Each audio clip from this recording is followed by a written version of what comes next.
Bonjour à tous, bienvenue dans cette session organisée par la SCGP au sein du collège. Et dont la thématique va être la chirurgie hors bloc aujourd'hui et son développement actuel. Alors, c'est assez marrant, hein, ça commence vraiment à beaucoup décoller, à tel point que vous savez qu'on fait beaucoup d'anesthésie locale avec des aiguilles à boules et qu'actuellement les deux fabricants d'aiguilles à boules sont en rupture. Ce qui prouve. Tu n'entends pas bien?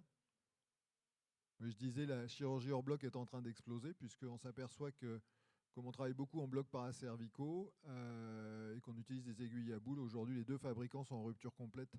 Et donc aujourd'hui, il est difficile de trouver des aiguilles à boules pour les blocs paracervicaux. Donc c'est qu'il y a une vraie évolution et qu'il y a un vrai changement de pratique et que la chirurgie hors bloc est en train de se développer. Pour commencer, parce que c'est une question qu'on nous pose souvent, je vais vous traiter le problème médico-économique, c'est-à-dire comment vous gérez avec vos directeurs, que ce soit d'hôpitaux ou de cliniques, le projet du développement de la chirurgie hors bloc.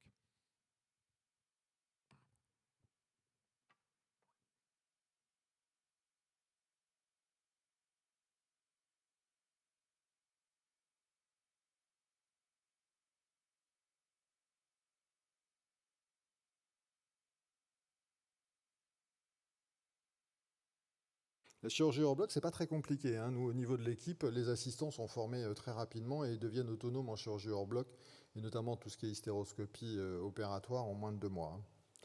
La plus grosse difficulté dans le développement, c'est comment vous allez mener le projet auprès de votre direction pour leur dire que c'est leur intérêt de développer de la chirurgie hors bloc.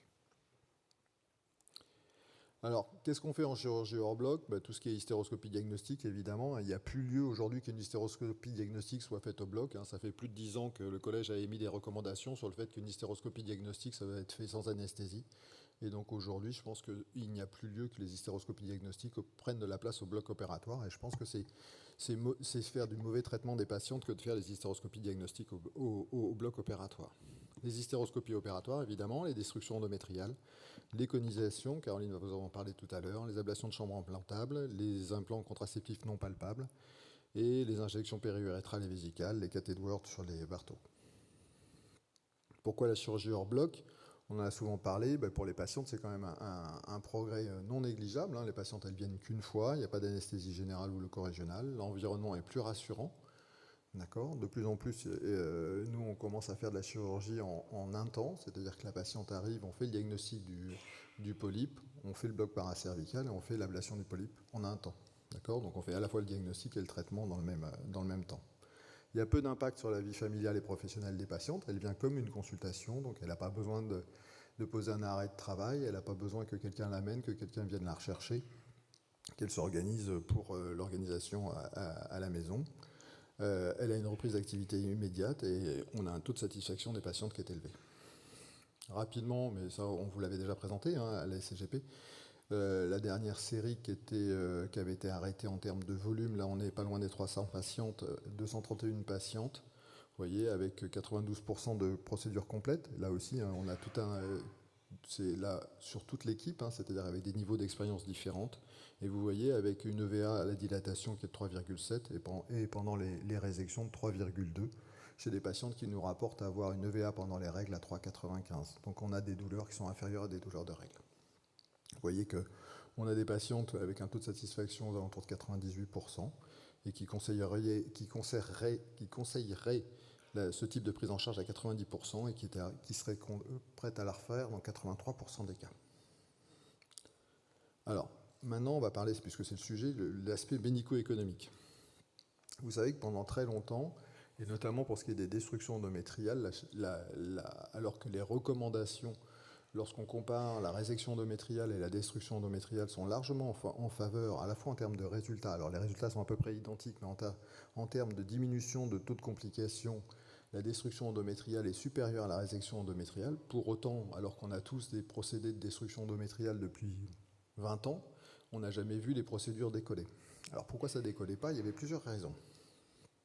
En fait, déjà, il y avait le problème de la rémunération du chirurgien. C'est-à-dire que beaucoup de chirurgiens préféraient faire une résection qui était cotée à 209 € que de faire une destruction endométriale qui était cotée à 89. Comme c'est lui qui était décideur, en fait, finalement, dans le privé, ça ne décollait pas. En public, le dispositif coûtait cher, les pharmaciens ne voulaient pas l'acheter, donc ça ne décollait pas non plus. Lorsqu'on regarde, en fait, et qu'on compare les procédures faites en bloc est faite hors bloc, si on considère le tarif horaire de rémunération d'un chirurgien, eh bien vous apercevez qu'en fait, comme en hors bloc, vous avez une logistique qui est beaucoup plus simple, le temps que le chirurgien est occupé est largement inférieur à celle du bloc opératoire. Parce qu'au bloc opératoire, il va falloir rentrer la patiente, l'endormir, la réveiller, nettoyer la salle, etc. Et donc lorsqu'on regarde la rémunération du chirurgien, ben finalement la rémunération horaire, elle va être meilleure sur une chirurgie hors bloc que dans une chirurgie au bloc opératoire. Et vous voyez, je vous ai fait le ratio. Finalement, lorsqu'on regarde le temps de prise en charge d'une patiente, notamment pour un polype, vous voyez, qu'on va faire. Est-ce que vous l'avez? Ouais. Vous voyez, un polype qui va mettre 50 minutes au bloc d'occupation de la salle versus 30 minutes hors bloc. Pareil, lorsque vous allez faire une endométrectomie au bloc, ça va vous prendre 1h10, hein, ça c'est les datas de l'échelle nationale des coûts. Lorsque vous faites une destruction endométriale, ça vous prend 30 minutes. D'accord? Ce n'est pas du tout les mêmes cas. Du coup, vous voyez que le taux de rémunération horaire du chirurgien, il est meilleur sur une chirurgie hors bloc qu'une chirurgie au bloc. Lorsqu'on regarde maintenant les tarifs, parce que c'est ce que va vous demander votre directeur d'hôpital. Une hystéroscopie opératoire, là je vous parle des GHS publics, on parlera un peu des GHS privés après. Une hystéroscopie opératoire, c'est valorisé à hauteur de 1 306 €. Alors c'est très rigolo, hein, parce que ça fait des années qu'on est valorisé à 1 306 € et ça fait des années que les données du ministère sur le coût pour un établissement d'une hystéroscopie opératoire, ils vous disent que le coût d'une hystéroscopie opératoire pour un établissement, c'est 1 700 €. Et pourtant, ils vous donnent 1 300 pour les faire. Un petit détail. En hors bloc, on est dans l'endoscopie thérapeutique, sans anesthésie, puisque vous ne pouvez pas coder l'anesthésiste. Donc la rémunération est à 826 €. Pour les destructions endométriales, le GHS il est à 1 246 € et c'est le même en hors bloc, puisqu'il n'est pas prévu de GHS sans anesthésiste. Alors, pour faire le calcul, il faut vous rappeler que le bloc opératoire, c'est à peu près 1 000 € de l'heure. D'accord? D'où l'intérêt de l'utiliser correctement. Donc quand vous faites une résection endométriale qui dure 1h10, eh ben, ça coûte à l'établissement 1 166 €. D'accord? Donc 1 166 € quand vous faites une résection d'endomètre, donc en hystéroscopie opératoire, l'établissement gagne 140 €.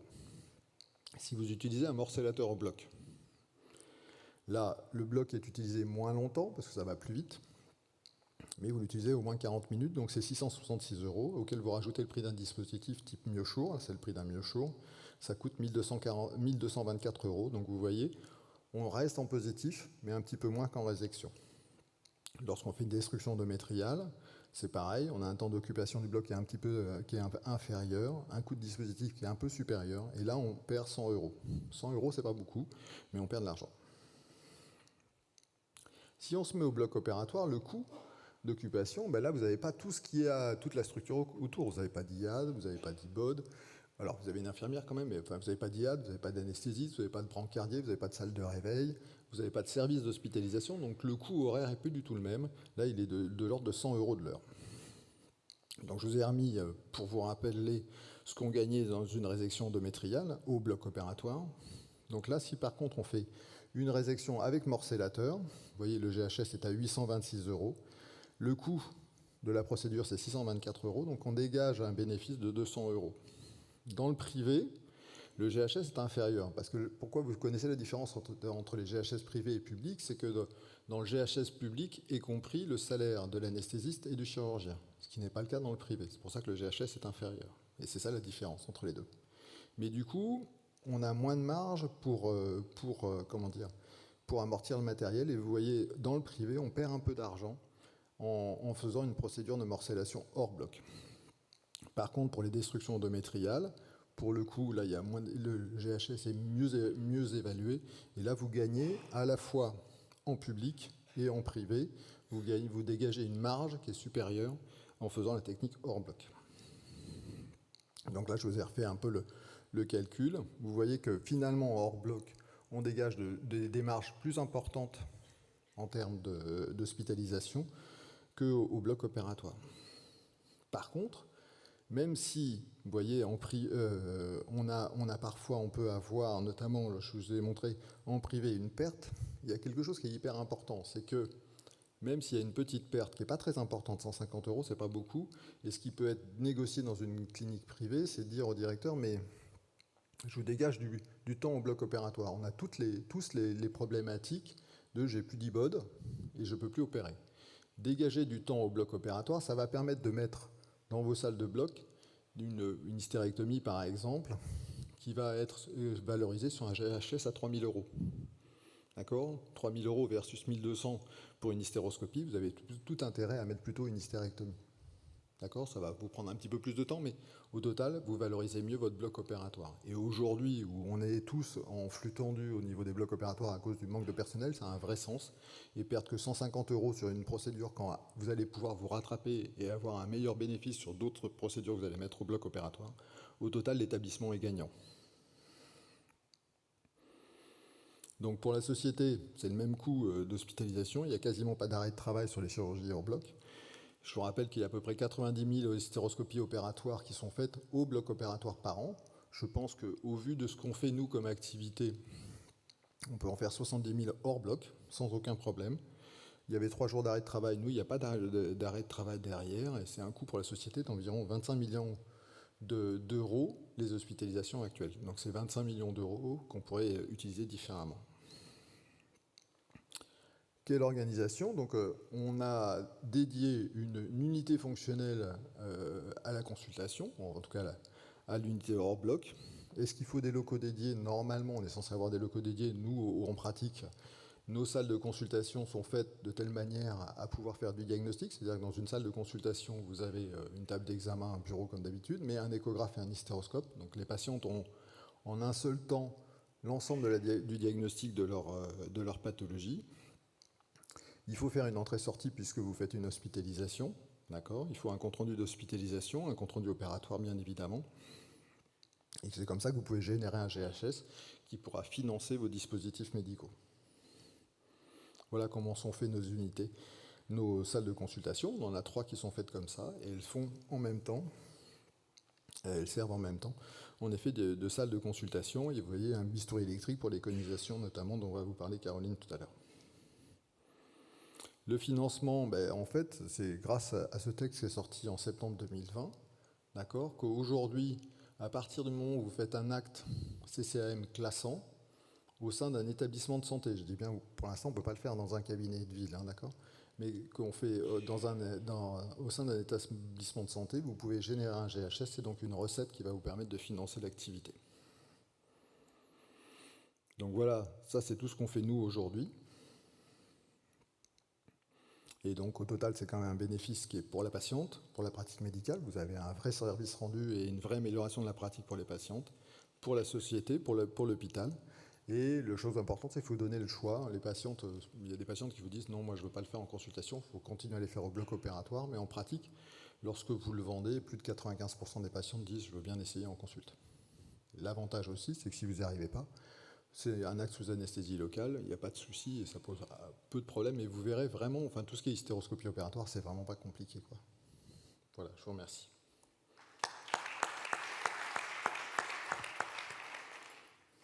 Merci Vincent, c'est très clair, ça me permet d'avoir une vision des choses. Est-ce que tu as des chiffres sur la réalité de la chirurgie hors bloc en gynéco en France et ce qui se fait à l'étranger ? Alors en France, on n'a pas, parce que pour le problématique, c'est que c'est complètement invisible dans les données PMSI, parce que ça va être codifié pareil et les séjours sortent pareil. C'est aussi l'avantage, c'est-à-dire que la Sécu, c'est invisible pour la Sécu. Donc en termes de contrôle, je pense qu'autant on a été contrôlé il y a quelques années pour les lasers du col, parce que ils nous demandaient de les faire en dehors, et donc dès que c'était hospitalisé, ça les faisait tiquer par rapport à l'acte. Autant aujourd'hui, c'est complètement invisible pour eux, parce que ça génère le même GHS qu'avant. Et alors, je sais que tu travailles sur la refonte un peu de la CSAM en gynéco. Est-ce que c'est des choses qui vont être prises en compte pour qu'on puisse mieux différencier ce qui est fait bloc hors bloc ? Ça fait pas alors pour l'instant, c'est pas ce qui nous a été demandé. Nous, on nous a demandé de requalifier tous les actes, mais pas les procédures ni les parcours. Et avant de prendre des questions dans la salle, je voudrais savoir quels sont, est-ce que vous pouvez lever la main, ceux aujourd'hui qui arrivent à avoir une pratique régulière de chirurgie hors bloc ? Alors, quand on regarde dans la salle, tu vois que c'est, je ne sais pas si on est à 5%, quoi. Ouais, mais c'est bien. Hein. Donc, on a du boulot à Ouais. faire. Alors après, est-ce qu'on a des explications un peu sur les freins? Alors moi, sur mon établissement, je suis en privé. C'est une clinique qui n'appartient pas à un groupe, qui appartient encore à des chirurgiens, qui va être vendue prochainement. La difficulté, il y a le texte de loi de septembre 2020 qu'on a amené à notre directeur, qu'on a amené à ceux qui sont responsables du PMSI. Et au final, on n'a pas réussi à le faire appliquer. C'est-à-dire que quand je veux faire de la chirurgie en bloc, donc j'arrive, on a une salle de soins externe que j'organise comme je veux. J'ai une demi-journée tous les 15 jours. Je programme comme je veux. La seule chose, je dois reverser 50 € par patiente. Et donc, si tu veux, les patientes viennent chez moi, elles ont une feuille de soins pour l'acte, elles vont se faire enregistrer ensuite à l'établissement, je fais l'acte et elles repartent. Mais si tu veux, on a du mal, je n'arrive pas à négocier et à faire appliquer ce décret de septembre 2020 chez moi.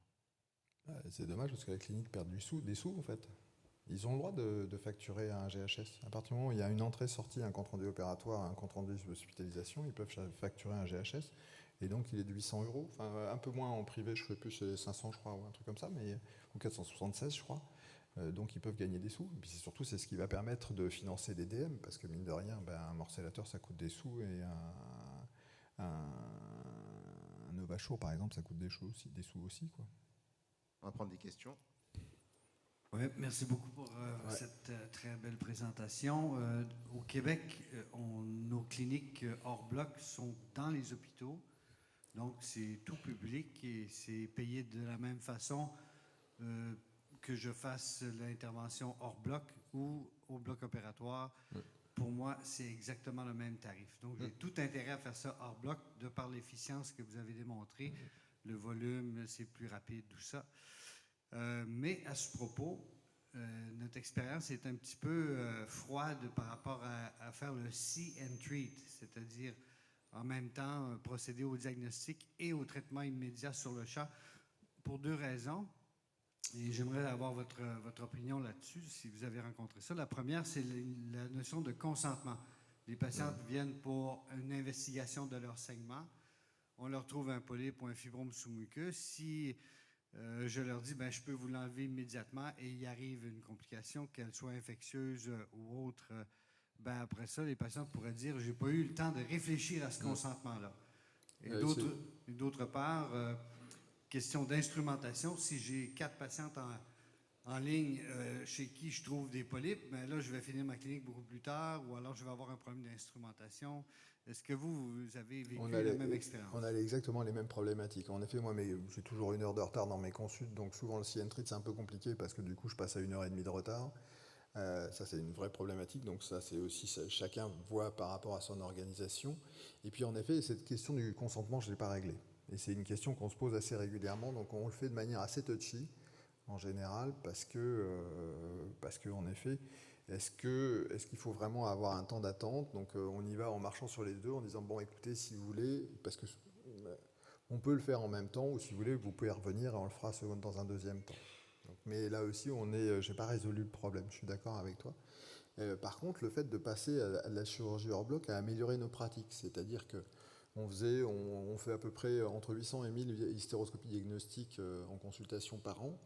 Et très souvent, chez les patientes ménopausées, lorsqu'elles venaient pour des explorations de métrorragie, on avait tendance à pousser un petit peu pour essayer de passer quand l'école était un peu sténosée en disant que ça serait quand même dommage qu'elle passe au bloc opératoire. Maintenant, comme on a une parfaite maîtrise du bloc paracervical, dès que ça commence à bloquer, notamment c'est surtout sur les femmes ménopausées, on s'arrête, on fait un bloc paracervical et on passe, et à ce moment-là, on fait le diagnostic. Donc on a amélioré nos pratiques en passant à l'opératoire, mais c'est vrai que sur ces patientes-là, une fois que tu as fait le bloc paracervical, tu te dis, il est là devant moi ce polype.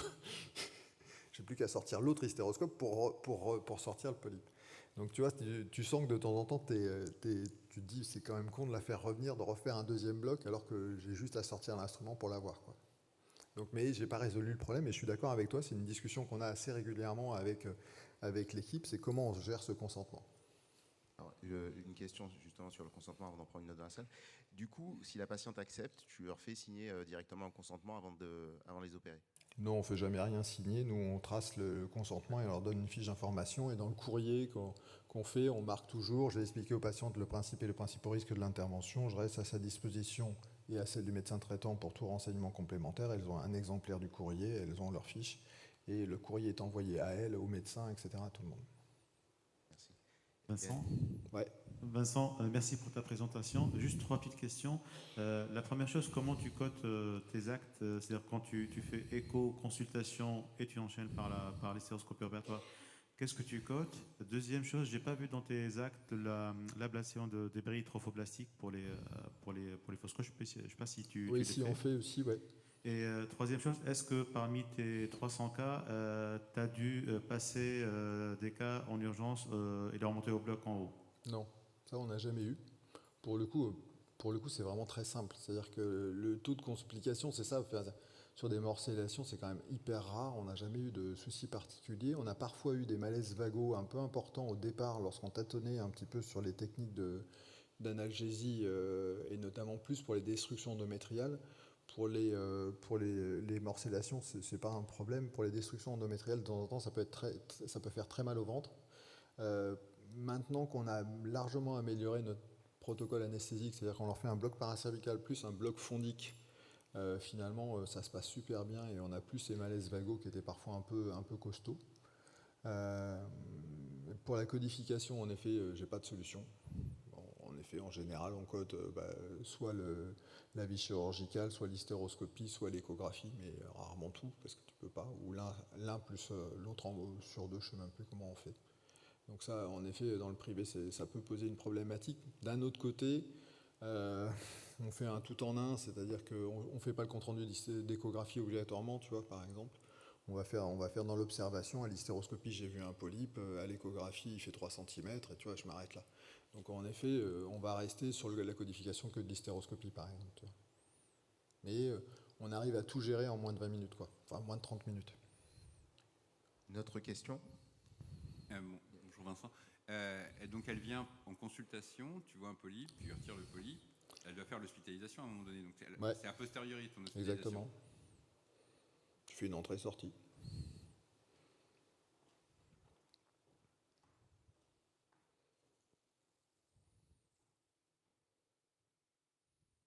Merci Vincent pour la présentation. Est-ce que dans le cahier des charges pour le personnel, lorsque tu pratiques cette chirurgie hors bloc, est-ce qu'il y a besoin d'avoir un anesthésiste sur place ou une infirmière, ou est-ce que avec une aide-soignante on peut se débrouiller? C'est la première question. Et la deuxième question, c'est est-ce qu'il y a déjà une réflexion sur la réalisation de ces actes hors bloc dans des cabinets disposant d'un plateau technique, mais d'un vrai plateau technique, hein, pas d'une salle de consultation, pour réaliser ces actes? Alors pour l'instant, le problématique, c'est que le texte ne le permet pas. C'est-à-dire qu'aujourd'hui, c'est quelque chose qui doit être fait au sein d'un établissement de santé pour pouvoir générer un GHS. Ça, c'est la première chose. On est en train d'essayer de réfléchir sur des articles 51 parce que j'ai des assistants qui s'installent en ville chez moi sur des plateaux techniques comme ça, et on essaie de demander un article 51 à l'ARS pour obtenir un financement, parce qu'en effet, je pense qu'à terme, enfin, tu vois, tout ce qui est résection avec des morcellateurs, ça serait tout à fait faisable en ville avec un minimum de plateaux techniques. Et ça sera un vrai plus pour les patientes, quoi. Et pour l'instant, on peut pas le faire. Et la première question, c'est est-ce qu'il te faut un anesthésiste sur place ou une infirmière, ou est-ce que tu peux te débrouiller avec une... Pas spécialement. Ton dentiste, il te fait la même anesthésie locale, il n'a pas d'anesthésie sur place, tu vois. Okay. Alors nous, on le fait dans un établissement de santé, donc j'ai toujours des anesthésistes sur place, mais en pratique, quand ton dentiste, il te fait l'analgésie sur son anesthésie locale, il n'a pas d'anesthésie sur place. Vous avez une infirmière dédiée que vous appelez Ouais, mais ça peut être une aide-soignante. Il faut quelqu'un qui soit au débrouillard, quoi, et qui connaisse le matos, et qui sache parler à la patiente. C'est le truc qui est aussi important. Il y a aussi un rôle de, je dirais, l'analgésie verbale qui est importante. Donc il faut que le dialogue soit permanent avec la patiente, qu'on sache détourner un peu l'attention. Est-ce que tu utilises aussi le casque de réalité virtuelle ou pas du tout? On l'a en commande, et je pense que ça peut apporter un plus, parce qu'il y a des patientes qui arrivent très stressées Et on s'est aperçu que leur mettre le casque on a fait des tests, mais pour l'instant, on n'a pas encore dégagé le budget pour le faire, mais c'est incessamment sous peu. Les patients qui arrivent un peu stressés, les mettre un quart d'heure avec le casque de réalité virtuelle avant, c'est pas mal. Et on n'a pas encore bien l'expérience de pendant la procédure, mais je pense qu'il y a un vrai truc à faire. Il y avait une autre question là-haut. Nathalie, tu as une question?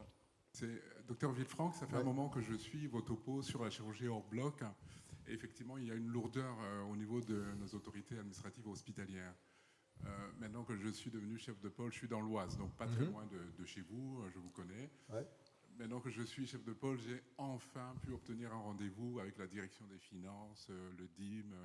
J'espère enfin pouvoir mettre en place. Oui, mais en ces plus, différents- c'est un vrai bénéfice pour l'établissement. C'est-à-dire que quand tu regardes, quand tu fais le calcul, nous, on en est à pas loin de 300 procédures. 300 procédures multipliées par un GHS à 800, tu vois, on est à 250 000 euros. 250 000 euros, tu vois ce que tu... Enfin, il n'y a aucun problème en termes d'équipement. C'est-à-dire qu'une colonne d'hystéro, ça coûte 20 000 euros. Les hystéroscopes, ils coûtent 6 000. Enfin, tu vois, et aujourd'hui, on a tous la problématique. Il n'y a pas un hôpital où on ne te ferme pas d'évacuation opératoire par manque de personnel. Enfin, le truc est tellement simple, mais il faut le faire comprendre à des directeurs d'hôpitaux, ce qui est un peu compliqué. Ils ne sont pas toujours très bien comprenants. J'en suis convaincu. Ma deuxième participation, c'est par rapport au Ciantrite. Je voudrais rappeler que quand même, les gens, on les voit en consultation, il y a des échos préalables, les polypes, on les voit, hein, même des polypes de quelques millimètres. Donc pourquoi pas penser à leur donner une information qui ne se limite pas à une hystéro-diagnostic. On peut être amené à trouver ça. Parce Voilà, et en donnant les complications des... Parce qu'on a la même problématique pour les patientes qui prennent un rendez-vous pour une hystérodiag. En fait, finalement, il faudrait leur faire une information en amont de l'examen de l'hystérodiag, au même titre. Merci. On va prendre une dernière question.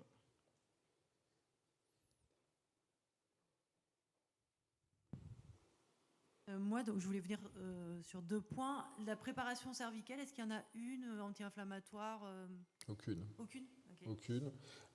Dans les datas, on n'a pas trop de datas et souvent elles ont plutôt mal quand vous leur donnez du misoprostol avant et souvent elles saignent.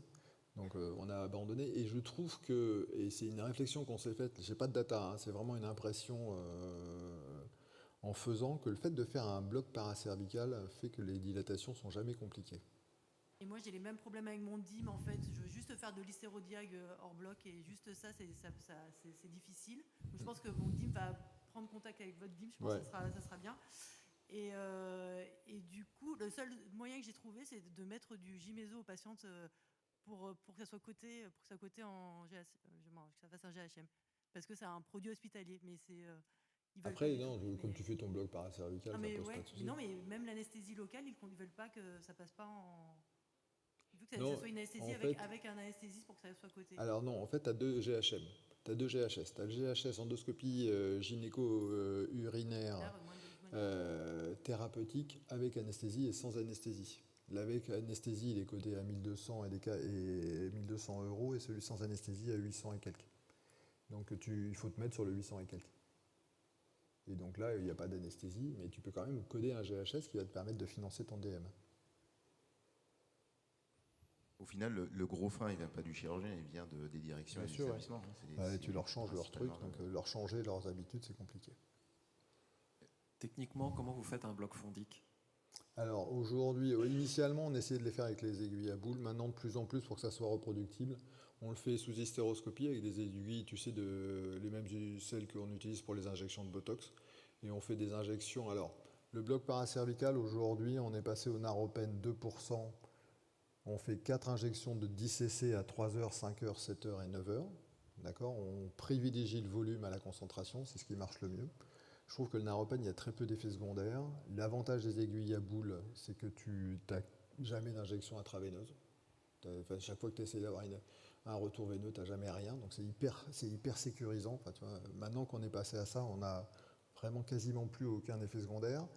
Et pour le bloc fondique, on travaille, on en discute beaucoup avec David régulièrement pour essayer d'améliorer au maximum le résultat du bloc fondique. Donc on le fait sous hystéroscopie avec les aiguilles de cystoscopie. On va injecter au fond.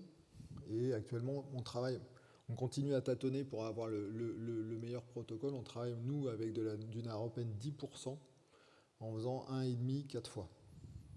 d'accord? Parce que, au fond, entre les deux cordes, en fait. Et je trouve qu'on a des résultats qui sont quand même vachement bons, hein, puisqu'on a des EVA moyennes qui sont inférieures à 5. Et... Non, sous hystéro? Non, juste avec l'hystéro.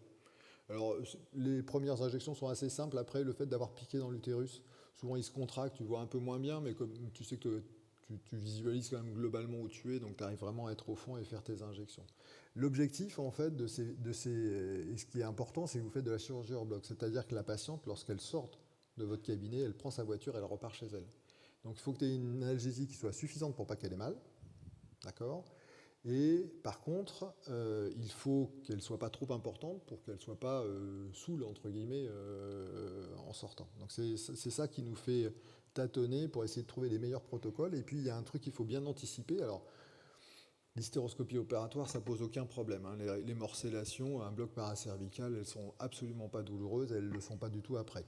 Les destructions endométriales, c'est un petit peu différent, où là, elles ont une prémédication, d'accord ? On ne fait pas de prémédication pour les morcellations. Par contre, pour les destructions endométriales, elles ont une prémédication par anti-inflammatoire et paracétamol. Et ce qui est hyper important aussi, c'est qu'à un moment, ton bloc se lève. Et on a quelques patientes qui ont eu super mal après la levée du bloc. Donc, en général, on leur dit, vous prenez un ibuprofène, un paracétamol avant de venir. Quand vous retournez chez vous, vous reprenez un ibuprofène, un paracétamol, et on a tendance à leur donner maintenant une ampoule d'acupant et un tramadol au cas où. D'accord ? Mais souvent, la douleur, à 18h, il y a un petit fond douloureux, mais il n'y a plus de douleur importante. Mais il peut parfois y avoir une douleur importante au moment de la levée du bloc fondique. Voilà, c'est juste ça qu'il faut anticiper. Alors, pour les polypes, il n'y a pas de limite. Grosso modo, enfin, jusqu'à 5 cm, ça pose aucun souci. C'est hyper, le morcellateur est hyper efficace et hyper rapide. Enfin, ça va 10 fois plus vite qu'une résection, hein. Ça aspire votre polype, ça le morcelle en même temps. Même un gros, ça ne dure jamais plus de 5 minutes, quoi. Les fibromes, faut se méfier.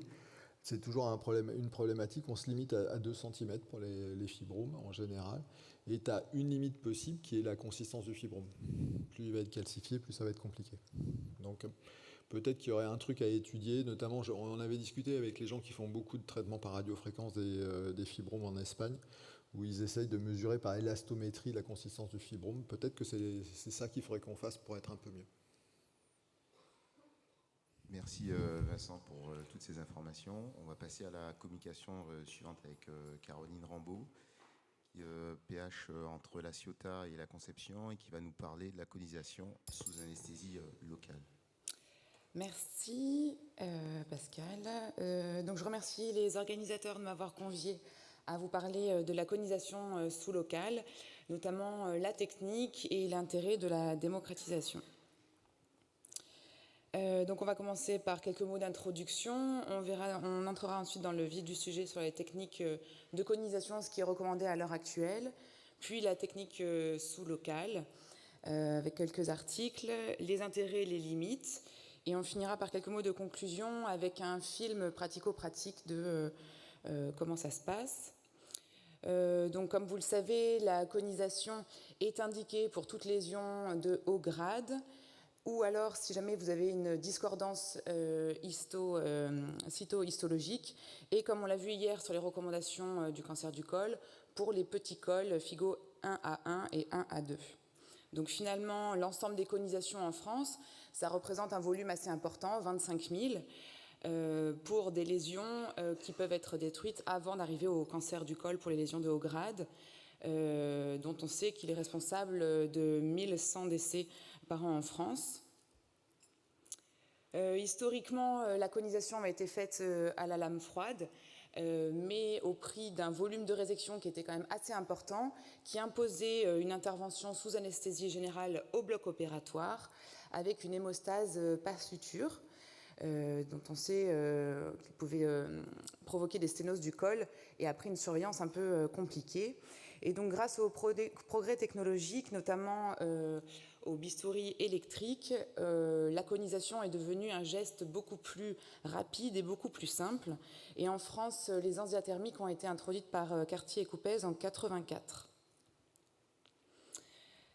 Donc actuellement en France, les conisations sont recommandées en étant réalisées sous contrôle colposcopique, ce qui nous permet d'avoir un volume de résection adapté à la lésion et moins important, étant donné que vous avez affaire parfois à des femmes en âge de procréer, et on sait que le volume de résection est aussi lié au risque de prématurité par la suite.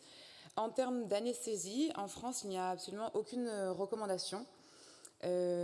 Contrairement par exemple en Angleterre où les guidelines estiment qu'il faudrait que plus de 80% des conisations à l'anse soient faites sous anesthésie locale. Donc en France on en est bien loin de ces chiffres. Voici une étude qui a été réalisée à Amiens qui permettait d'étudier l'influence du mode d'anesthésie, donc local, général ou loco-régional, sur la taille et le volume de la pièce de conisation. Pour tout ce qui est l'anesthésie locale, les patientes avaient 1 ml de lidocaïne dans chaque cadran. Le protocole d'anesthésie générale ou loco-régionale n'était pas précisé. Le choix de l'anesthésie était fait en fonction du chirurgien. Donc il y a 100 patientes qui ont été incluses. On peut voir que les groupes étaient comparables, sauf au niveau de l'âge. L'anesthésie locale dans ce groupe-là était des patientes plus jeunes et la zone de jonction était plus visible chez ces patientes. 35% des conisations ont été faites sous anesthésie locale. Et quand ils ont étudié le volume de résection, ils se sont rendus compte qu'après fixation, il était plus petit dans le groupe anesthésie locale, 8,8 mm versus 11 mm pour le groupe anesthésie locale et loco-régionale et générale. Et cette différence n'était pas significative sur pièce fraîche. En fait, ça peut être dû à l'œdème causé par l'anesthésie, qui fait que le volume pièce fraîche, anesthésie locale versus anesthésie générale, était idem, mais après fixation, le groupe anesthésie locale avait un plus petit volume. Concernant les marges, elles étaient plus souvent non saines sur le groupe anesthésie locale, mais ce n'était pas significatif. Il y avait 27% sous anesthésie locale et 14% groupe anesthésie générale et loco-régionale pour une valeur non significative. Donc finalement, quel que soit le mode d'anesthésie choisi, la conisation a été faite avec des moyens de sécurité de marge non saine, pour un volume plus petit pour anesthésie locale. Une étude récente allemande randomisait la conisation anesthésie locale versus anesthésie générale avec un protocole qui était vraiment très détaillé. Concernant le groupe anesthésie locale, il y avait 4 injections dans 4 cadrans. Ils utilisaient de la bupivacaïne. Et concernant l'anesthésie générale, le protocole était vraiment très strict avec des produits bien définis pour que ce soit comparable.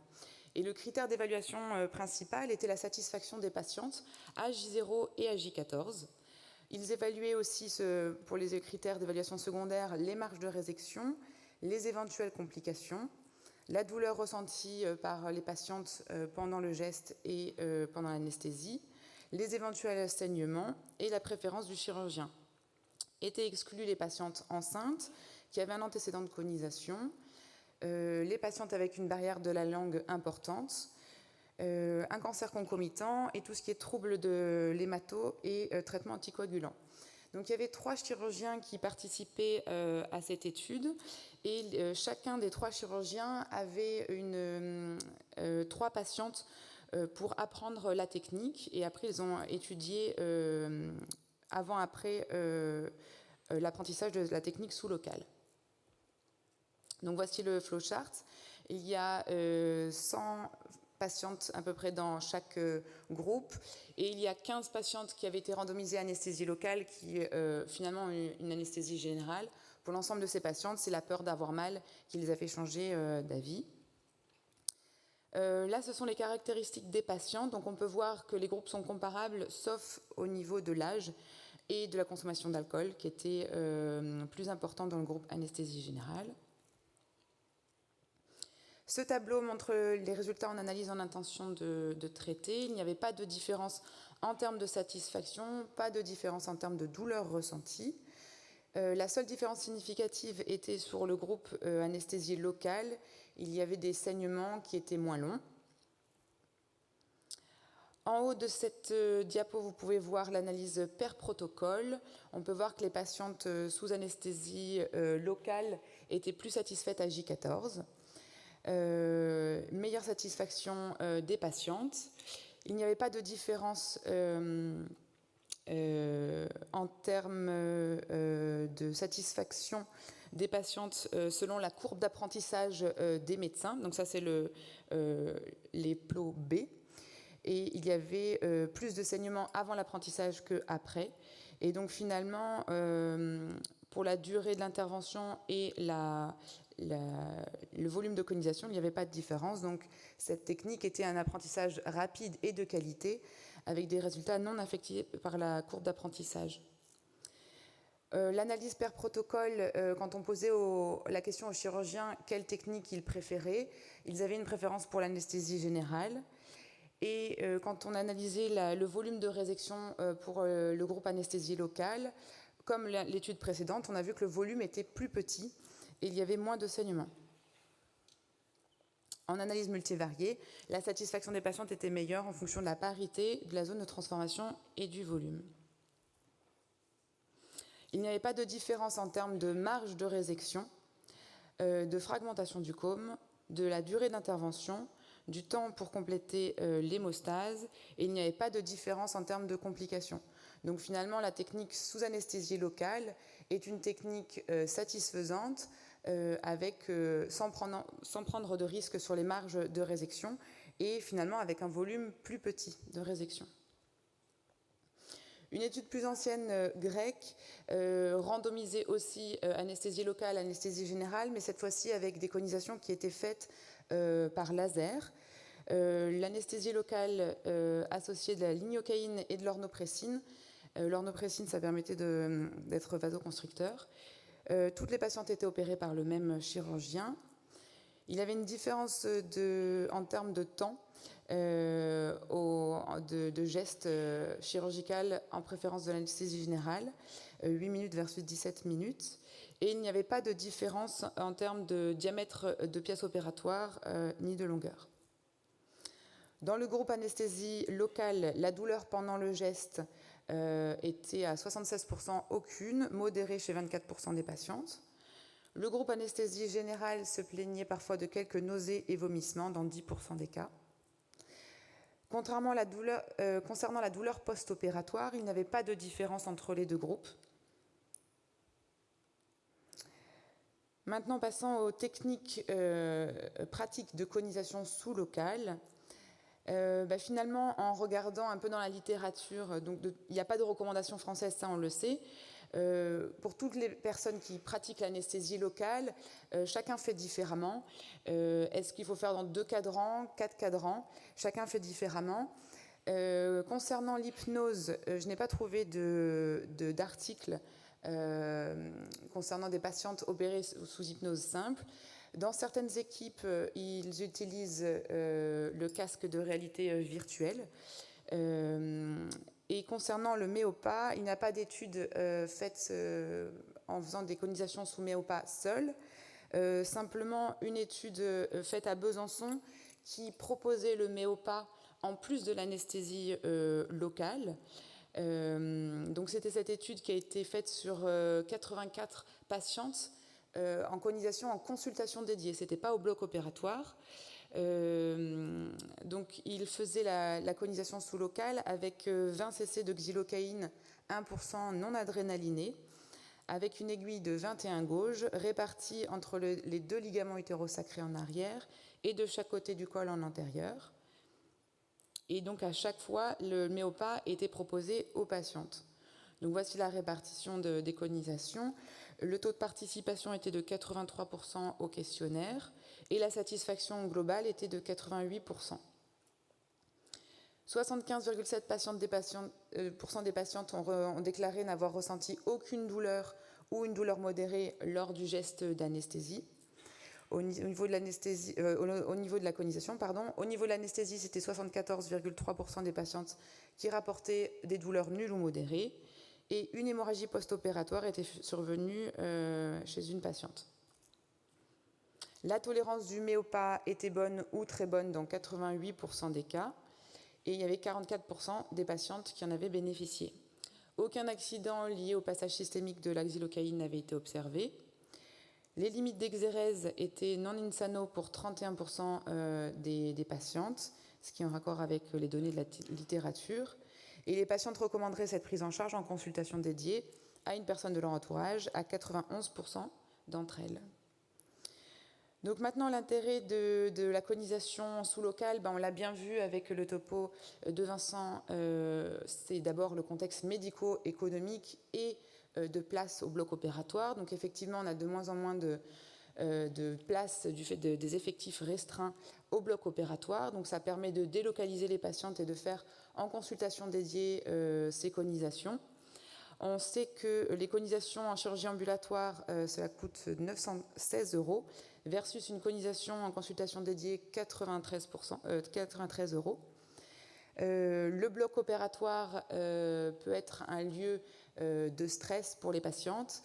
Elles sont d'abord en hospitalisation, ensuite elles descendent au bloc, ensuite elles se font endormir. Donc tout ça, c'est une cause de stress, contrairement à une conisation en consultation qui peut être un petit peu moins stressante.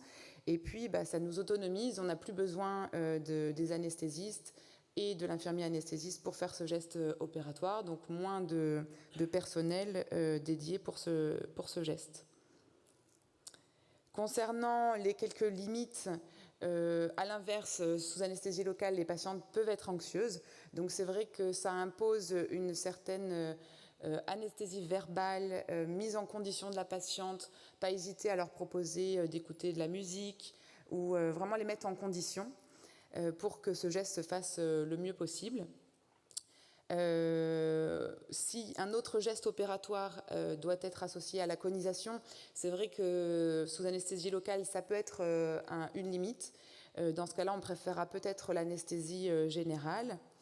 Après, les deux dernières limites, c'est le choix de l'opératoire. Certains chirurgiens préfèrent faire ce geste sous anesthésie générale. C'est vrai qu'il est généralement plus rapide à faire sous anesthésie générale que sous locale, du fait de toute la préparation verbale à faire, mais à comparer avec toute la préparation d'anesthésie générale, finalement, le temps est équivalent. Et puis, dernière limite, bien sûr, c'est le choix de la patiente. Certaines patientes ne se sentent pas du tout de faire le geste sous anesthésie locale, peu importe les conditions dans lesquelles vous les mettez pour les motiver à faire ce geste. Certaines patientes vous disent moi je veux absolument pas sous anesthésie générale. Donc c'est toujours bien de proposer les deux solutions aux patientes et de ne pas se restreindre à l'une ou à l'autre. Donc en conclusion, l'anesthésie la conisation sous-locale, elle est faisable, on l'a vu, avec une sécurité en termes de marge de résection qui n'est pas différente en fonction du groupe anesthésie locale, voire même un volume de résection plus petit. Et encore une fois, c'est important pour les patientes qui ont encore un désir de grossesse.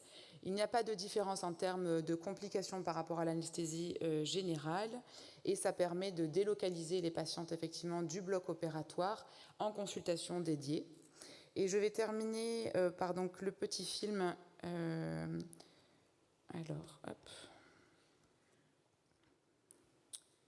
Pour vous montrer comment je fais, mais évidemment tout le monde fait différemment. Mince, hop. Alors ça n'a pas marché. Je ne peux plus revenir dessus. Ah. Désolée.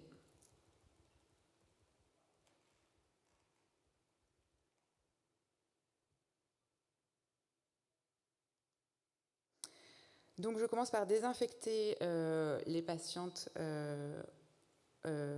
par la technique habituelle. Le matériel utilisé, moi j'utilise une aiguille de 18 gouges, c'est les aiguilles de Rachi Anesthésie. Je mets après la désinfection un gel de xylocaïne entier. Après, je fais mon champ opératoire. J'injecte avec l'aiguille en mettant entre 0,5 et 1 cm de profondeur, donc avec l'aiguille de Rachi Anesthésie, vraiment en péricervical. Je mets 10 cc à 3 heures et 10 cc à 9 heures, ce qui fait 20 cc au total. J'attends bien 5 minutes. Pendant ce temps-là, je prépare mon matériel d'anesthésie, de l'acide acétique et le Lugol. Et après, je peux faire mon geste opératoire de conisation bien localisé. Et je vous laisse avec cette photo du bloc opératoire de la Ciotat qui peut parfois déstresser les patientes pour faire ce geste opératoire. Merci à tous.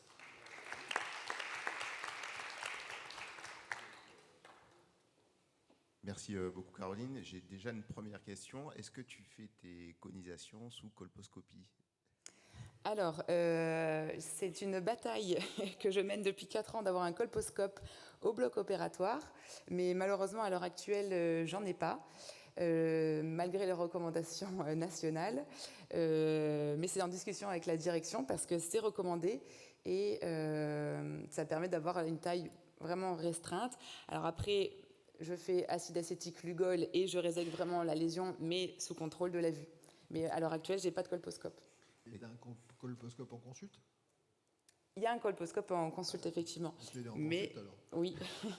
Et pour ceux qui font, quel est le pourcentage de la salle qui font leur conisation sous colposcopie? Est-ce que vous pouvez lever la main? Ouais, donc on voit quand même que le geste est majoritaire, que les recommandations n'arrivent pas à les respecter. Mais à Marseille, je l'ai fait sous colposcopie. Pierre? J'ai une question justement à te poser parce que effectivement on a des recommandations pour faire sous colposcopie et par rapport à l'anesthésie locale, est-ce que tu as des situations où justement le fait de faire le bloc paracervical crée un saignement et pose problème pour la colposcopie ensuite? Effectivement. Donc, je ne sais pas si sur le plan technique, est-ce que tu, par rapport au mélange que tu utilises, est-ce que tu mets de l'adret ou pas? Quel type d'aiguille tu mets? Voilà, je pense que c'est des points importants par rapport justement à ta question, Pascal, sur la colpo. Effectivement, à l'heure actuelle, j'utilise des aiguilles de 18 gauges parce que les aiguilles plus fines après se tordent sur le col qui est généralement assez dur parce que vraiment le bloc se fait vraiment en péricervical et pas dans les cul-de-sac. Donc il y a besoin d'une aiguille quand même suffisamment rigide pour faire l'anesthésie. Je laisse minimum 5 minutes d'anesthésie locale pour que ça se fasse effet. Donc effectivement, l'orifice d'injection peut saigner, mais finalement après l'application d'acide acétique et de Lugol, au final après ça saigne plus. Il t'arrive de devoir coaguler? Non, enfin, ça m'est jamais arrivé, mais.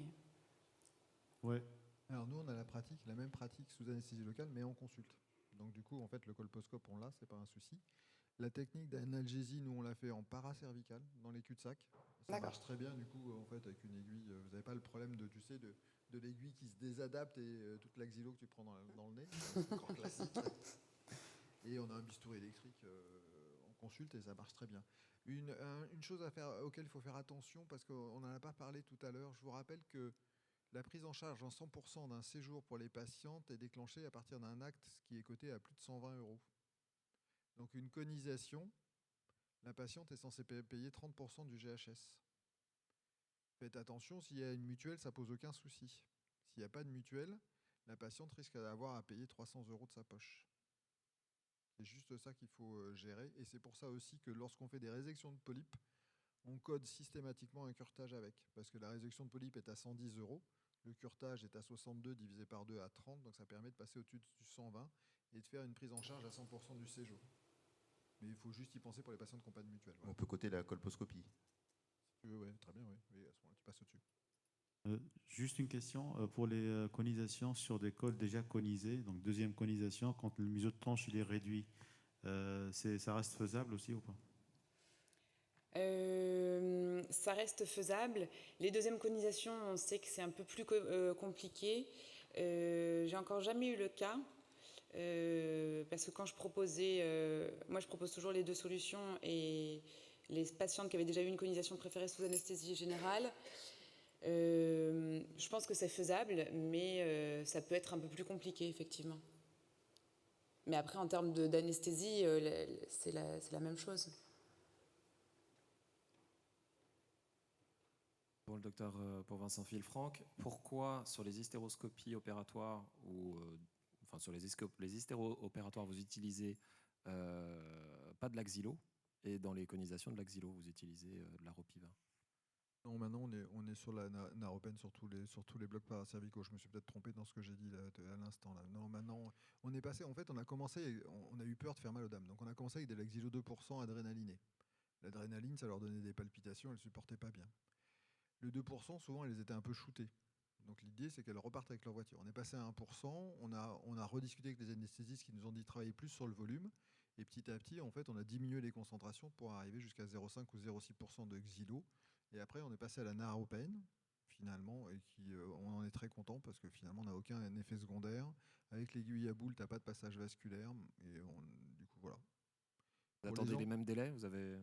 Oui. En fait, souvent, tu sais, pour les hystéroscopies opératoires, on fait le bloc paracervical et après, on va préparer le matériel. Donc, tu vois, ça te laisse 5 minutes et quand tu reviens, en général, tu es bien. Et pour la conisation, pareil? Pareil. Ok, vous n'utilisez plus d'adresse? Non. Je pense qu'il faut faire simple et puis il faut faire vraiment. L'idée, c'est que la patiente, elle reparte avec sa voiture, donc il ne faut pas être embêté. Il faut qu'il n'y ait pas d'effet secondaire derrière.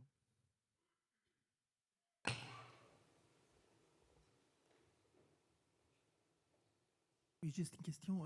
Quand l'anesthésie locale n'est pas souhaitée par la patiente, vous parlez souvent de l'anesthésie générale.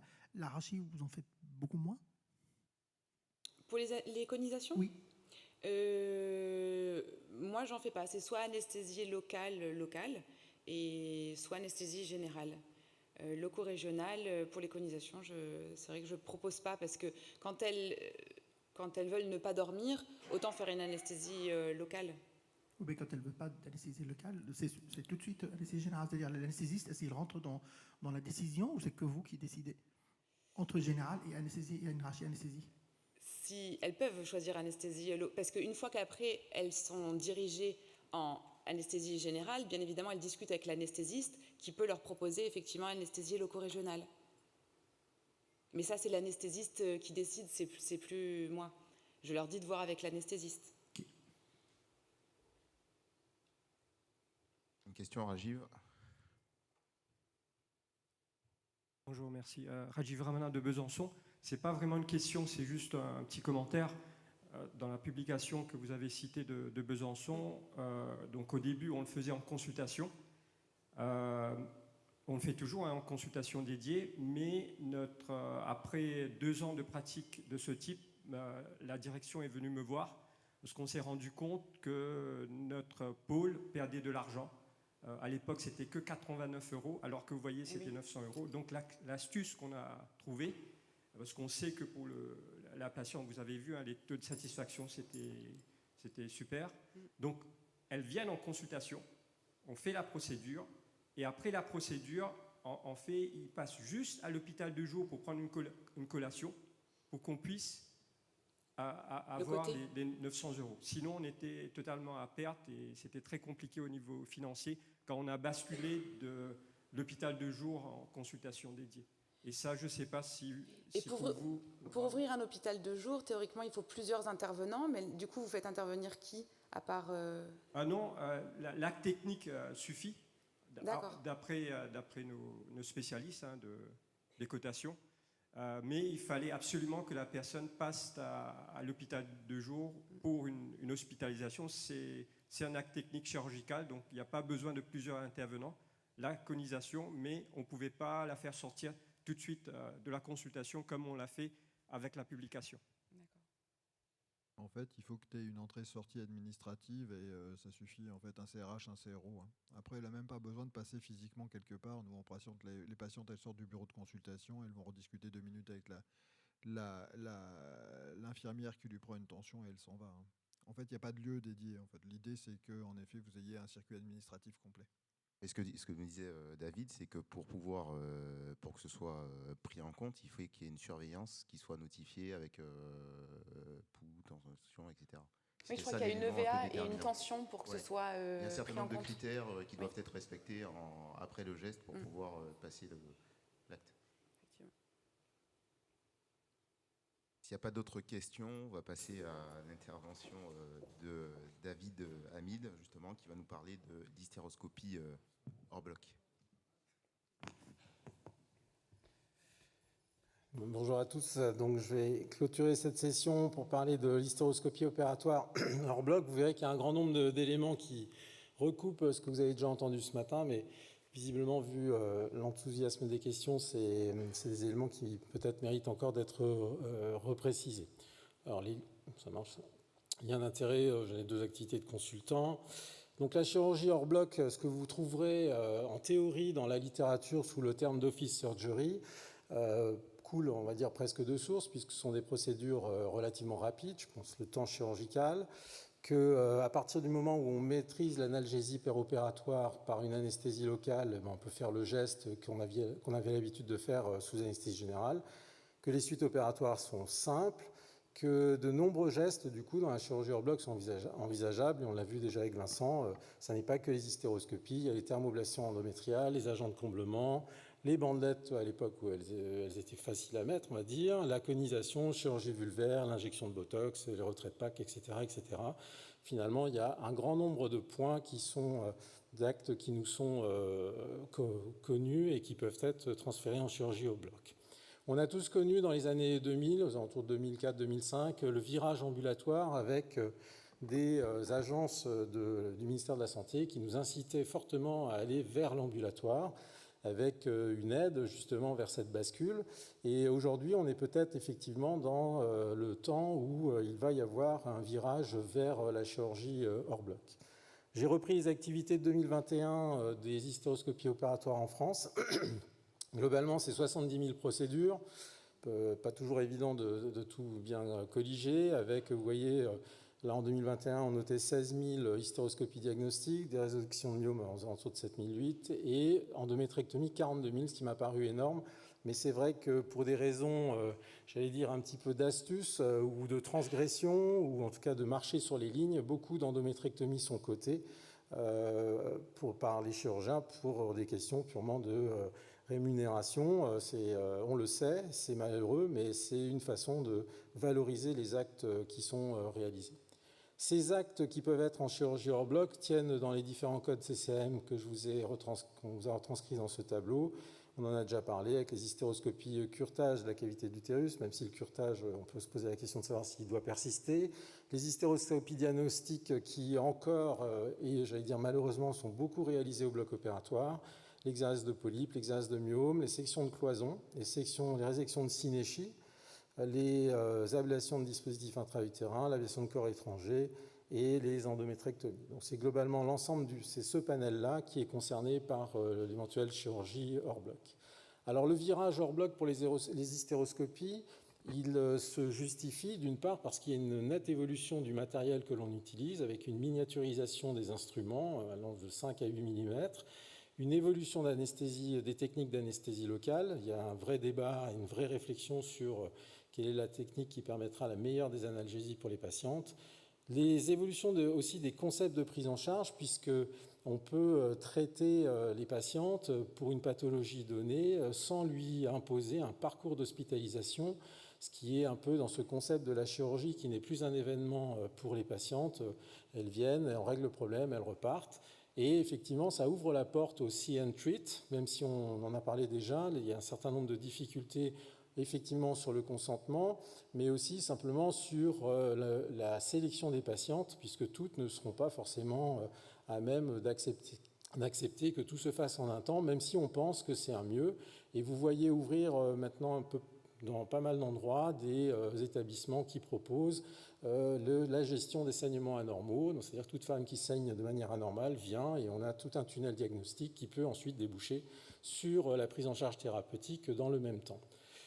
Et puis le but, comme toujours, c'est rattraper les pays où l'office surgery est soi-disant la norme. Alors je vous ai mis quelques pays qui ont déjà pas mal publié sur le sujet, les États-Unis bien sûr, Danemark plus proche de nous et l'Italie, le Brésil, mais il faudra bien lire les publications qui sortent de ces équipes-là parce que vous verrez qu'on est parfois très loin de la notion de hors bloc, puisqu'il y a très souvent des médicaments d'anesthésie générale et ainsi que des antalgiques puissants, comme le Sufinta, qui sont utilisés pour réaliser les actes, ce qui fait que ces patientes qui sont certes traitées ailleurs que dans un établissement de santé, dans une consultation un peu dédiée, ne sont pas à même de reprendre leur activité tout de suite et surtout pas de prendre une voiture ou un vélo pour rentrer chez elles.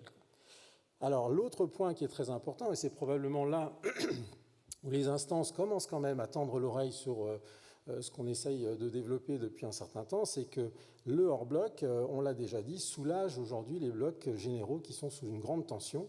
On l'a vu avec le Covid. des patientes ne pouvaient pas être traitées puisque le Covid embolisait l'ensemble du plateau technique lourd des établissements. Or, elles saignaient, elles avaient mal, il y avait quand même des problématiques dans l'AMP pour lever des synéchies, lever des cloisons. Et puis surtout parce qu'effectivement, on est dans une crise de personnel du bloc opératoire, ce qui fait que le fait de pouvoir, argumenter le hors-bloc en fonction d'une moindre consommation, utilisation du personnel de bloc est normalement quelque chose qui doit résonner fort à la tête des directeurs d'établissement. Et enfin, il y a une optimisation des coûts de prise en charge pour la société en général, mais aussi pour les établissements, à condition que vous ayez affaire à un manager d'un établissement et pas un comptable qui reste sur des vieilles notions de tarification, puisque vous allez le voir, il y a maintenant des éléments qui nous permettent quand même de les convaincre que c'est une voie qu'il faut développer. Ces éléments, c'est le ministère de la Santé qui les a donnés, on en a parlé déjà. Pardon, c'est l'incitation à la chirurgie hors bloc par l'intermédiaire de cet article qui est sorti en septembre 2020, qui permettait de rembourser un acte fait dans une salle de consultation, alors c'est un mot un peu large, et en codant un GHS. Alors évidemment, si vous voulez coder un GHS, vous êtes obligé de le faire au contact d'un établissement de santé, pour ne pas dire dans un établissement de santé, ce qui gêne le développement de ces pratiques dans des consultations un peu élaborées qu'on pourrait tout à fait voir dans certains cabinets qui sont très très bien équipés. Alors pour pouvoir coter cet acte, donc je reprends les points dont on a déjà discuté, c'est qu'il faut que la patiente entre à l'hôpital par une admission administrative, que la réalisation de l'hystéroscopie diagnostique ou opératoire se fasse dans une salle dédiée. Après l'examen, les démarches doivent être réalisées avec un dossier médical, un compte-rendu opératoire, et il y a effectivement un temps de surveillance après le traitement qui est la prise de la tension artérielle. Pour une conisation, on dirait que ça n'a peut-être pas trop d'intérêt, mais enfin, il faut le faire. Pour l'évaluation de la douleur, ça, c'est beaucoup plus intéressant.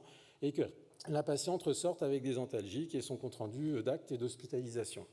Il y a toujours dans cette même circulaire de septembre 2020 des conditions de sortie qui doivent être respectées, notamment une EVA inférieure à 4, qu'évidemment, elle n'ait pas de perfusion, qu'elle puisse marcher, et puis qu'il n'y ait pas de signe infectieux. Bon, clairement, vous n'allez pas laisser partir quelqu'un qui ne serait pas dans cet état de santé-là après votre acte. Alors, je vous rappelle que le parcours pour générer un GHS classique, c'est celui-ci, avec la patiente, le codage, un résumé de sortie standardisé, un groupe homogène de malades qui correspond à peu près au GHS, et c'est ça qui finance l'hôpital, et c'est ça qui est facturé à la caisse d'assurance maladie. Les GHS concernés pour l'hystéroscopie opératoire, on en a déjà parlé, il y a deux types, c'est les endoscopies génito-urinaires diagnostiques avec ou sans anesthésie et thérapeutiques, où là en général c'est toujours avec anesthésie pour le moment. Alors le parcours des patientes ambulatoires, parce que souvent on dit oui mais nous on fait de l'ambulatoire. Alors le parcours d'une patiente en ambulatoire c'est quand même certes bien simplifié par rapport à l'hospitalisation conventionnelle, mais ça reste un parcours, à savoir l'admission, une prémédication, une intervention, une salle de réveil, un retour à l'unité de chirurgie, une aptitude à la rue qui est prononcée, puis en fait et l'appel de J1. Donc voici le parcours. Dans la chirurgie hors bloc, le parcours des patientes il est beaucoup plus simple, c'est l'admission, l'intervention et la sortie. Et cette sortie devant se faire après avoir consigné un certain nombre d'informations dont je vous ai déjà parlé. Donc vous voyez que ça réduit la lourdeur de la prise en charge, ça autonomise de manière beaucoup plus importante les patientes autour de la prise en charge de leur pathologie et ça ne vient pas faire un strike dans leur organisation professionnelle, familiale, personnelle, puisque c'est un temps qui est relativement court. La salle d'intervention où ça doit se faire, les salles d'intervention dites hors bloc, aujourd'hui, il n'y a pas de normes clairement précisées. Les seuls éléments que l'on trouve, c'est dans les normes de l'HAS, un document de travail remis aux professionnels de santé et aux directeurs d'établissement en 2010, qui permettait de donner des niveaux d'équipement des salles d'intervention. Notre bonne vieille polyclinique, avec un I ou un Y, suivant votre obédience, donc a toujours été un espace adossé à un établissement de santé, voire inclus dans l'établissement de santé à côté du bloc. Les normes d'hygiène sont celles d'un niveau 1 technique, un niveau d'environnement technique de 1 de l'HAS. Le 2, c'est les centres, par exemple, qu'on peut voir dans les grandes villes d'endoscopie qui sont aussi des établissements de santé, mais qui ne sont pas dans un hôpital, mais où ils peuvent faire des anesthésies générales pour des explorations. Et le 3, c'est le plateau technique lourd que vous connaissez, avec toutes les modalités de prise en charge chirurgicale possibles, dont la réanimation, la salle de surveillance post-opératoire, et ainsi de suite. Donc là, on serait dans un niveau d'environnement de technique 1, ce qui sous-entend un traitement des fumées chirurgicales, une arrivée des fluides et des gaz, des équipements présents, évidemment, avec ce qu'il faut pour pouvoir travailler. Et c'est une grande différence par rapport aux autres pays, puisque dans les autres pays, vous pouvez faire des actes dits hors bloc dans une structure qui ne sera pas forcément celle qui est énoncée par les recommandations de l'HAS. En termes de personnel, rien n'est dit. Vous pouvez travailler avec l'aide d'une infirmière ou l'aide d'une aide-soignante. Il n'y a pas de normes précises du personnel qui doit vous accompagner pour la prise en charge chirurgicale. Alors, le matériel utilisé pour la chirurgie, pour les hystéroscopies opératoires, évidemment, c'est des hystéroscopes de faible diamètre avec un canal opérateur. Vous avez des résecteurs, des morcellateurs, et puis il faut un système d'irrigation. Alors, les exemples, je vous en ai mis quelques-uns. Ce qui est le point commun de ce matériel qui permet la chirurgie en bloc, c'est effectivement la miniaturisation, puisque maintenant, vous avez à disposition des résecteurs qui font 6 mm, donc 18,5 de French, et des morcellateurs qui font 5 mm, donc 15 French. Donc c'est des choses qui sont tout à fait tolérables dans la prise en charge, puisque ça ne nécessite pas de grosse dilatation du col, dont on sait que c'est le point le plus douloureux. Alors les autres exemples des morcellateurs, donc je vous ai mis ceux qu'on a à disposition dans le pays, entre le MyoSure, le Troclear. Donc tous ces éléments-là sont extrêmement miniaturisés, et ça permet des résections de polypes, des résections de fibromes, en activité d'anesthésie locale. Le matériel d'irrigation, c'est important de l'avoir en tête, puisque, on va en reparler, mais une des causes de la douleur, c'est l'hyperdistension de l'utérus. Donc il y a des matériels d'irrigation à pompe qui font un peu trop varier la pression au sein de l'utérus, donc c'est assez désagréable. Il y en a d'autres, au contraire, qui stabilisent cette pression. Et puis, vous avez tout simplement la déclivité. Et de plus en plus, on voit apparaître des colonnes d'irrigation qui permettent d'avoir un seul branchement.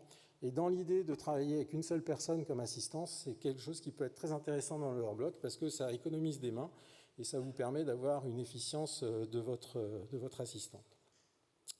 Alors, hystéroscopie et analgésie, c'est le point clé. C'est le point clé de la chirurgie d'hystéroscopie hors bloc, en se souvenant que les points de douleur sont le col, la distension utérine, le contact avec le myomètre, notamment quand on utilise des résecteurs, le traumatisme du spéculum, qui d'emblée peut vous faire arrêter l'acte, parce que si vous faites mal tout de suite à l'introduction du spéculum, la suite va être compliquée. Et puis évidemment, le stress périopératoire et le vécu de l'acte, même si on a des patientes qui sont motivées à l'idée de venir et de repartir, qu'il n'y ait pas d'anesthésie, parfois sur le moment, c'est un peu comme quand vous êtes en haut d'une piste noire, vous voulez la faire, puis finalement vous hésitez un peu à vous lancer, quoi. Alors, le point clé, l'anesthésie locale et le bloc paracervical, on en a déjà parlé. Plusieurs techniques existent, en 2, en 4, en 3.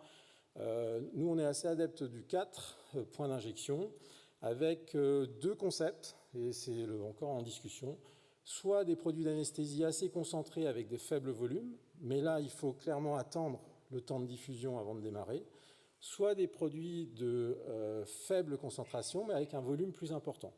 Donc, c'est une vraie discussion qu'on a souvent avec Vincent quand on parle de cette anesthésie locale ou avec du Zentot. Et c'est effectivement, pour l'instant, on est resté à 4 points d'injection qui se font, alors pour ma part, avec la ropivacaïne 7,5 et avec des aiguilles qui sont soit les aiguilles à boule, qui permettent effectivement de limiter le risque d'injection intravasculaire, soit avec des aiguilles type péridurale, là, comme tu nous as montré, qui ont moins préférence sur le bloc paracervical. Et une seringue, en général, c'est 20 cc de ropivacaïne pour moi à 7,5.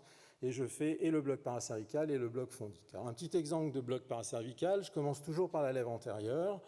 On a parfois des cols qui sont un peu mobiles. Donc, vous voyez, là, on n'est pas sûr de vraiment bien injecter. On fait les 4 points avec la ropivacaïne.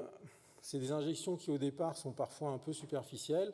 Et lorsque la lèvre antérieure est endormie, je remets une pince de Poti, cette fois pour immobiliser le col et pouvoir injecter en profondeur. Alors, je suis moins profond que ce que tu nous as décrit, là, Caroline, avec, je pense qu'on est plutôt à 3-4 mm en profondeur que le 1 cm. Et le bloc fondique, vous en avez un exemple là, sous hystéroscopie, avec une aiguille que j'utilise habituellement pour le Botox. Et on va injecter juste devant la corne. Là, je mets 2 ml de Naropéine 7,5. Et ce qui est très important, et ça c'est vraiment l'expérience qui l'a montré, c'est d'attendre un certain temps que ça diffuse. On connaît la diffusion au niveau du col par l'intermédiaire des sentinelles qu'on faisait avec le bleu pintanté. Vous voyez que ça diffusait, vous mettiez le celluloscope un quart d'heure après, vous aviez l'image. Là, il faut vraiment attendre minimum 5 minutes, le mieux c'est 10 minutes, que l'utérus soit bien imprégné de l'anesthésie, et ce qui permet d'avoir une analgésie tout à fait correcte. Alors pour limiter la distension utérine, il faut privilégier les pressions constantes plutôt que l'irrigation, parce qu'il y a des variations de pression et de distension de l'utérus qui sont désagréables et qui déclenchent des douleurs. Ça, il faut éviter, donc plutôt une pression constante. La pompe, quand vous en avez une, elle est stabilisée entre 6 et 8 mm de mercure. Et si vous avez des pompes à galets, il faut vraiment aller avec des débits très faibles. À la limite, il vaut même mieux utiliser la déclivité, c'est parfois beaucoup mieux toléré. Dans les assistances à l'analgésie, on en a aussi déjà parlé. Alors évidemment, il y a la sédation consciente, il y a la sophrologie, et on utilise le casque d'hypnovert, de réalité virtuelle. Ça permet vraiment de créer un environnement et un moment pour la patiente qui accentue l'effet détente. Donc ça se passe, en fait la patiente rentre en salle avant que je ne rentre, on lui met le casque, elle part dans sa phase d'induction, et ensuite on peut commencer à faire les gestes. Petit inconvénient qui est parfois décrit par certaines patientes, c'est qu'elles disent « oui, c'était bien, mais j'aurais quand même voulu savoir ce qui se passe. J'aurais préféré finalement qu'on me dise ce que vous êtes en train de faire », parce qu'elles ont aussi un casque auditif qui les coupe d'un point de vue acoustique des ambiances de la salle. Par contre, gros avantage, et ça a été démontré dans d'autres chirurgies, c'est que ça diminue la sensation de douleur de manière importante, et surtout, ça a une perception de rapidité de l'acte qui est presque amusante, parce que des fois, quand on les fait atterrir, parce qu'il y a une phase d'atterrissage, et qu'on enlève le casque, le casque auditif, elles sont assez surprises de voir que c'est déjà terminé, alors qu'en fait, ça ne va pas durer 5 minutes, ça va bien durer 15 minutes, par exemple, le temps de faire l'ensemble. Donc la perception du temps est vraiment accélérée, et ça rend l'intervention tout à fait supportable. Alors, comment se passe le protocole et la sélection des patientes? Alors, on n'est pas du tout dans le see and treat, c'est-à-dire qu'il y a un vrai cadrage de ce qu'on va devoir faire comme hystéroscopie opératoire quand elles arrivent en polyclinique. Donc on les informe évidemment sur chaque étape de la procédure, on donne une durée honnête de la procédure. Parce que si vous leur dites que ça dure 3 minutes, alors qu'au bout d'un quart d'heure vous n'y êtes toujours pas, ça ne va pas bien se passer. J'ai une prémédication, certes qui est discutable parce qu'il n'y a rien qui est écrit dessus, c'est de donner un anti-inflammatoire déjà la veille de l'intervention. Moi je donne du kétoprophène 100 le soir au repas du soir, et ensuite minimum 1 heure avant qu'elle n'arrive. Et elles peuvent le renouveler le soir de l'intervention si elles ont encore mal. Mais sur les hystéroscopies opératoires, on n'a pas la même problématique que pour les thermoablations endométriales par radiofréquence. En général, les douleurs après, la douleur la plus intense, c'est au moment du passage des résecteurs. Ce n'est pas du tout à distance, quoi. Donc elles sont accueillies en polyclinique, on les met en condition avec le casque d'hypnose si elles le souhaitent, ou alors on a des assistantes qui sont... Bon, vous les avez aussi, qui sont très à l'écoute et qui restent en contact verbal avec la patiente. On fait le bloc paracervical en 4 injections, pas 6, à la Naropéine 7,5. Et test à l'apodie, c'est très bien aussi parce que ça permet de vérifier qu'au niveau analgésique, le col est déjà bien endormi. Et puis on introduit l'ostéroscope opératoire et on rajoute un bloc fondique que si j'utilise un matériel diathermique, c'est-à-dire si on utilise une anse de résection, je mets un bloc fondique parce que des fois, le fait que l'anse touche, quand vous réséquez un fibrome, touche un peu le myomètre sain, ça peut être douloureux. Donc le bloc fondique résout ce genre de problème douloureux. Alors indication résultat, j'ai rendu à César, donc à Vincent, sa publication qu'il a fait avec Yanis sur les hystéroscopies hors bloc. Il en a déjà parlé assez rapidement. En 2 ans, il a 231 patientes. Vous voyez les indications qui ont été retenues, qui sont celles de notre pratique également, avec des durées opératoires moyennes de 8 mm, une EVA moyenne, ça a sauté, qui était à 3,2 je crois, si je me de mémoire, donc quelque chose de tout à fait satisfaisant, et vous avez vu que 90% des patientes étaient ravies de leur prise en charge sous cette modalité-là, à savoir sans hospitalisation, sans anesthésie générale. Alors si vous voulez comparer dans la littérature, ça va être compliqué, parce qu'en fait, la plupart des hystéroscopies dites office surgeries donc, sont faites hors établissement avec l'utilisation parfois de propofol, de Sufinta, et c'est plus un environnement de chirurgie ambulatoire dans des structures externes de ville de chirurgie ambulatoire qu'un environnement de polyclinique comme celle qu'on vous décrit depuis ce matin. Donc, ce qui fait qu'aujourd'hui, il y a un mélange de genres derrière ce terme Office Surgery, et c'est pour ça que je pense que le fait de continuer à l'appeler hors bloc va pouvoir éliminer le parasitage par des techniques d'anesthésie qui sont proches des techniques d'anesthésie de chirurgie ambulatoire, en fait. En conclusion, c'est une nouvelle option de prise en charge parce qu'il y a des GHS attribués. Donc ça, il faut vraiment rabâcher les oreilles des directions pour leur expliquer qu'il n'y a aucune raison qu'on vous empêche de le faire, et encore moins alors qu'ils n'ont plus de personnel, et encore moins alors qu'ils ferment des salles à tour de bras. Je vous donne un exemple. J'ai discuté avec une amie là, qui est chef de service d'un grand hôpital périphérique. Ils ont 4000 interventions par an. Parmi ces 4000, il y en a 2000 qui sont susceptibles de basculer en hors bloc. Donc vous imaginez le nombre d'heures de bloc opératoire qu'elle est capable de récupérer si elle a une organisation d'une structure hors bloc tout à fait optimale, quoi. Donc c'est une nouvelle organisation de la polyclinique. Il y a 3 facteurs limitants, à mon sens: la sélection des patientes, l'anesthésie locale qu'il faut bien maîtriser et le matériel. Vous pouvez essayer de faire du hors bloc avec des résecteurs de 8 ou 9 mm, mais je pense que ça ne va pas le faire avec vos patientes. Et en tout cas, elles ne vont pas le recommander, quoi. Et il y a un vrai enjeu dans l'organisation des activités chirurgicales parce que vous n'avez pas besoin de MAR, vous n'avez pas besoin d'IBOD, vous n'avez pas besoin de SSPI, vous n'avez pas besoin d'hospitalisation. Donc on ne peut pas venir vous dire que votre activité va désorganiser l'établissement, ce n'est pas vrai, c'est l'inverse. Et il y a un enjeu financier évident. Alors moi, j'avais 30 € la minute de bloc. Alors, il y a des variations entre hôpital public, clinique PSPH ou ESPIC et clinique privée. Bon, j'ai retenu 30 minutes la minute de bloc. Le calcul, si vous faites une durée moyenne d'intervention de 30 minutes avec 70 000 procédures en 2021, vous avez un coût de 63 millions d'euros pour la seule partie bloc. On ne parle pas de l'hospitalisation, on ne parle pas de tout le reste. Donc vous voyez qu'il y a de l'argent. Je crois qu'on avait déjà discuté de ça une fois et on avait pratiquement en prospective 280 millions d'euros d'économisés par la bascule vers leur bloc sur les activités d'hystéroscopie et de thermoablation endométriale. Voilà, je vous remercie de votre attention.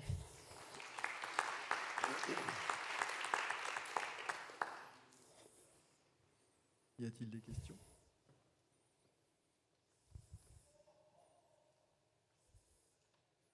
Tu les as laissés quoi? Ah, là.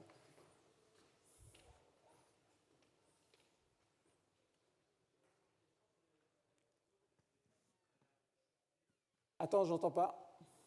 On demande s'il y avait des champs. Oui, non. Bonjour, merci. Ouais. Sur les photos, là, la patiente était champée. Est-ce que vous mettez vraiment des champs stériles sur les... Non, en fait, ça, c'était les premières images. Je prenais les champs qu'on avait au bloc. Attention de ne pas enlever le cache avec la colle, parce que alors là, si vous l'enlevez après, c'est une anesthésie locale. Mais maintenant, j'utilise en fait des sets d'accouchement, c'est-à-dire qu'un champ sous-fessier et une poche de recueil pour pouvoir faire les gestes et histoire de ne pas avoir de la flotte plein les godasses. Ok, merci. Alors nous, on est allé même plus loin, on n'en avait plus, on a mis des sacs poubelles. Oui. Oui, bonjour. Quand est-ce que vous faites le bloc fondique? Vous le faites une fois que vous avez visualisé qu'il y avait quelque chose à resséquer? Vous le faites au début? À quel moment vous le faites finalement? Oui, en fait, les patientes, on sait qu'il y a quelque chose à réséquer parce qu'il y a une hystéroscopie diagnostique quasi systématique, sauf problème de sténose de col ou autre, qui est faite avant. Et le bloc fondique, je ne le réserve que lorsque j'utilise un courant électrique. C'est-à-dire que quand j'utilise un résecteur, en général c'est un bipolaire, mais par exemple, je ne l'utilise pas quand j'utilise un morcellateur. C'est simplement parce que l'expérience qu'on avait déjà de l'utilisation du Versapoint, pour ne pas le citer, sous anesthésie locale, montrait qu'au contact du myomédecin, l'électricité générait une douleur. Donc je l'utilise dans l'idée de protéger de ce genre d'ennui. Et donc il est fait après le bloc paracervical. Sur le plan de la facturation, donc il parle d'endoscopie génito-urinaire. On pourrait aussi faire passer les cystoscopies, les botox sur le même... Moi, tous mes botox se font en polyclinique maintenant. Et les cystoscopies simples, ça pourrait passer Alors aussi. ça, c'est un forfait SE. Donc ça, non, ça ne peut pas être un GHS, sauf demande d'entente préalable. Ok, merci. Et en effet, les urologues avaient mieux négocié, ils avaient un forfait SE qui était à 60 € en plus. Mais maintenant qu'on a le texte, en fait, tu t'en fous, tu le mets on peut passer les hystérodiagues en hospitalisation. Du coup, tu passes d'une d'une facturation à 69 € à une facturation qui est au-dessus de 500. Donc Oui, c'est ce qu'on va faire, mais je me demandais pour Ouais. les cystoscopies si ça passait aussi. Bah, je pense que tu peux le faire sans côté le SE en fait. D'accord. C'est-à-dire qu'au départ, on voulait demander le SE pour l'hystéroscopie parce que ça n'existe pas. Mais aujourd'hui, finalement, on n'a pas trop intérêt à le faire. Ah oui, tout à fait. Oui. Merci. Après, il y a nous, la réflexion qu'on a de plus en plus, c'est que maintenant, lorsqu'on dit aux patientes qui arrivent avec des métrorragies fonctionnelles, madame, la première indication, c'est le Mirena, mais le Mirena, c'est des hormones, ça va saigner pendant 3 à 4 mois. Mais par contre, on peut aussi vous proposer une radiofréquence en consultation, ça dure 1 minute 30. On a 85% de bons résultats et les patientes, elles me disent, mais du coup, pourquoi j'ai serré le Mirena? Et quand vous leur proposez en effet un Novashour en consulte qui dure 1 minute 30 avec une EVA inférieure à 5, ça bat les cartes sur comment on fait le traitement des métrorragies fonctionnelles de première intention chez une patiente qui ne désire plus de grossesse. Il y a une niche où là, c'est encore, j'allais dire, vraiment très idéal. C'est les patientes qui ont eu une contraception définitive et qui, passé la quarantaine, se retrouvent avec des ménométrorragies fonctionnelles. Vous en avez aussi vu arriver avec la mise en route de nouveau d'une pilule ou d'un stérilet. Le fait de leur proposer une thermoablation sous anesthésie locale dans une salle de polyclinique qui soit équipée, ça permet de résoudre le problème sans qu'elles reviennent à l'idée de devoir reprendre un traitement hormonal. Vous avez aussi toutes les indications de myome de type 2. Les patientes qui n'ont pas de problème de volume avec un myome de type 2 de 5 cm, que vous n'allez pas passer au bloc pour une résection parce que vous avez un mur postérieur derrière qui est à moins de 5 mm ou tout simplement parce qu'il fait 5 cm. On a maintenant plus d'une dizaine de patientes qu'on a traitées comme ça en périménopause avec des utérus myomateux en leur faisant juste une thermoablation et avec qui on a permis d'aller jusqu'à la ménopause sans problème.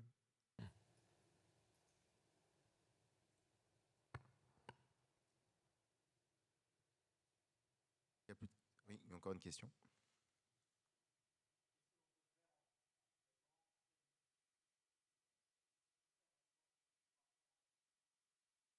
En fait, la problématique, elle est financière. Hein. Elle est sur la cotation. Alors, je prends l'exemple d'un collègue danois, ce qui m'a appris à faire les thermoablations sous anesthésie locale. Là-bas, il achetait le matériel, donc il achetait son antenne de Novashour, pour ne pas citer, il faisait tout dans son cabinet, mais par contre, clairement, il y avait une dépense initiale. Alors, j'imagine qu'il l'a refacturé à la patiente. Il y avait une dépense initiale qui était portée par son cabinet. Et c'est ce qui se passerait aujourd'hui pour nous. C'est-à-dire que médicalement, rien ne vous l'interdirait à partir du moment où les choses sont faites selon les règles de l'art. Le problème, c'est le financement de l'ensemble de l'activité. Oui. Oui. Bah, il y a des... Enfin, je ne sais pas autour de vous, mais moi, on a une polyclinique facile d'accès, donc on fait plutôt en poly parce que c'est plus confortable, mais j'ai des collègues à Strasbourg, en ville, qui font l'organisation. Tu vas juste côté l'acte chirurgical, tu ne vas pas côté de séjour. En fait. Voilà, un JKFA 031. Le truc, c'est lorsque tu as du dispositif médical à financer, comme un Myoshur ou un Novashour, ou un TrueClear, tu vois, des morcellateurs ou des antennes de radiofréquence, où là, pour le coup, le coût est rédhibitoire pour pouvoir le faire en cabinet, mais après tout le reste peut être fait en cabinet. À partir du moment où tu as un acte chirurgical, tu codes juste l'acte chirurgical, par contre tu n'as pas de séjour. Je vais vous donner une anecdote qu'on m'a racontée hier soir, je tairai les noms pour lui éviter des ennuis, mais il a monté tout un dossier au type de l'article 51 pour avoir l'autorisation de faire du hors-bloc en polyclinique, dans une structure qui est juste à côté de son établissement de santé. L'ARS a validé, mais il lui a dit, bah ok, mais alors que du secteur 1. Pour avoir le droit de côté des GHS. Je ne vois pas où est la problématique du secteur 1 là-dedans. Mais c'est-à-dire qu'on a des instances qui aujourd'hui, vous pouvez immatriculer en ville un établissement de santé, comme le font les gastro avec les endoscopies ou autres. Et côté des GHS, après, il faut juste qu'en face, vous n'ayez pas des instances qui cherchent quelque part à faire une espèce de mini-chantage avec la possibilité de coter un GHS au détriment de votre activité à vous, quoi. Une question, j'ai pas bien compris, pour le Novashour, vous ne faites pas d'injection dans le fond utérin? Si, ouais. C'est ce qui a été... Oui. Ça, c'est vraiment très efficace. Ça baisse vraiment les EVA et on recommande plus de le faire. Ouais. Et pour la conisation en consultation, vous avez un aspirateur de fumée aussi? Caroline? Vous aspirez la fumée. Oui, on a un aspirateur. Il faut, c'est obligé.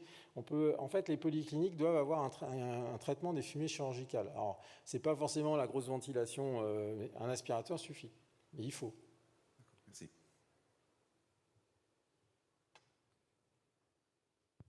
Juste une petite question complémentaire sur la chirurgie en cabinet hors polyclinique. Donc j'ai bien compris qu'on ne pouvait pas coter le GHS. Il y a juste un truc qui m'embête dans une de vos diapos, c'est que vous dites qu'il faut de la gestion des fluides.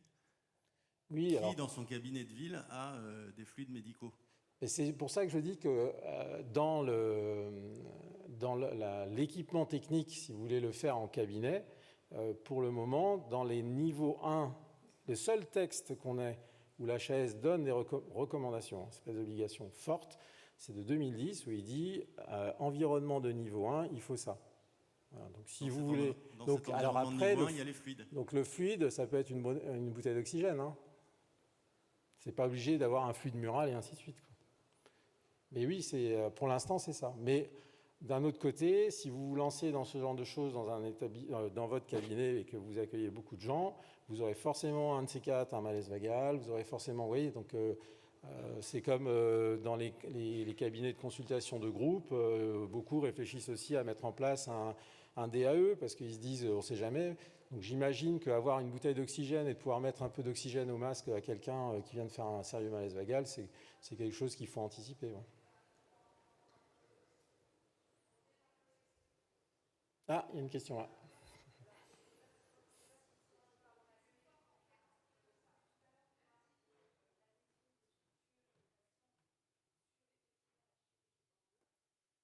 Et en fait, moi, la problématique que j'ai, c'est l'adhésion des équipes. C'est-à-dire qu'on en parle beaucoup au sein des équipes, et mes autres collègues chirurgiens ont plutôt, eux, mis des freins à cette chirurgie hors bloc. Et ma question, c'est le management de vos équipes. Est-ce que tout le monde en fait? Est-ce que le fait de vous avoir vu faire, ils ont envie d'en faire? Et voilà. Moi, je travaille en libéral, donc je n'ai pas vraiment d'équipe, si ce n'est des associés qui sont quand même dans la mouvance.